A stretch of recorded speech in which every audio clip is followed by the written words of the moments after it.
সমবায় আইনের ফাঁক করে ব্যাংকিং করার অভিযোগ ডেস্টিনির বিরুদ্ধে, তাই এই সংক্রান্ত কাগজপত্র খতিয়ে দেখার পরই সিদ্ধান্ত নেওয়ার কথা জানিয়েছেন অর্থমন্ত্রী। ডেস্টিনি ছাড়াও প্রায় 70টি MLM কোম্পানির বিরুদ্ধে ব্যবস্থা নিতেও খসড়া ডিরেক্ট সেলস আইনের বেশ কিছু সংশোধনী প্রয়োজন বলে মনে করেন তিনি। দুপুরে পরিকল্পনা কমিশনে বাজেট বিষয়ক মতবিনিময় সভা শেষে অর্থমন্ত্রী সাংবাদিকদের এসব কথা বলেন। ডেস্টিনি নিউওয়ে সহ 70টি মাল্টিলেভেল মার্কেটিং কোম্পানি রমরমা ব্যবসা করছে, কিন্তু এ সংক্রান্ত কোনো আইনি বাধ্যবাধকতা বা নিয়ন্ত্রণ না থাকায় MLM কোম্পানিগুলোর ফাঁদে পা দিয়ে সর্বশান্ত হয়েছেন প্রায় অর্ধকোটি মানুষ। ডেস্টিনি সম্পর্কে বাংলাদেশ ব্যাংকের তদন্ত প্রতিবেদনের ভিত্তিতে আইনের ফাঁকফোকরগুলো বের করার চেষ্টা করছে সরকার, এমন কথা জানিয়ে অর্থমন্ত্রী বলেন, গঠিত কমিটির সুপারিশের ভিত্তিতে চূড়ান্ত সিদ্ধান্ত নেওয়া হবে। কমার্স মিনিস্ট্রিকে অনেকদিন আগেই বলেছিলাম, এটা কমার্স মিনিস্ট্রির ব্যাপার, যে তোমরা এ ব্যাপারে একটা অনুসন্ধান করো। তারা একটা কমিটিও করেছে অনেকদিন হলো, এই কমিটি কালকে বসবে। So I have to get some recommendation from them for the action that we want to take.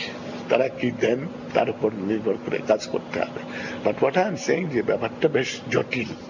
কেন এতদিন ধরে এরকম বন্ধ হয় নাই? আমি আমাদের কমার্স মিনিস্ট্রিকে 2009 সালে বলেছি বন্ধ করার জন্য। শুধু ডেস্টিনি নয়, MLM এর নামে যেসব কর্মকাণ্ড চলছে তা নিয়ন্ত্রণে রাখতে চায় সরকার, কিন্তু বাণিজ্য মন্ত্রণালয় ডিরেক্ট সেলস আইন নামে যে খসড়া প্রণয়ন করেছে তা MLM বন্ধে যথেষ্ট নয় বলে জানান অর্থমন্ত্রী। না, ও খসড়া আইন has nothing to do with this. এই খসড়া আইন অত্যন্ত দুর্বল আইন আমার মতে, এবং এটা শুধু MLM বন্ধ করার জন্য, MLM এর কার্যক্রম নিয়ন্ত্রণের জন্য আইনটা হয়েছে, কিন্তু এখানে প্রবলেম না, প্রবলেম তো আরো আছে। প্রবলেম ওরা যে ব্যাংকিং করে, সেটা ব্যাংকিংটা করে কোঅপারেটিভ অ্যাক্টের অধীনে, সুতরাং ওই ব্যাপারটাও করতে হবে। ওটাকে ছেড়ে এটা করলে কোনো লাভ হবে না। আমাকে দেখতে হবে কিভাবে আমি তাদের আটকাতে পারি। যুবককে যেভাবে আটকেছিলাম সেইভাবে চেষ্টা করবো যাতে আটকানো যেতে পারে, if it is evident that there is wrongdoing. Sushanta Sinha, ATN news, Dhaka. অবৈধ ব্যাংকিং নিয়ে খবর প্রকাশের অভিযোগে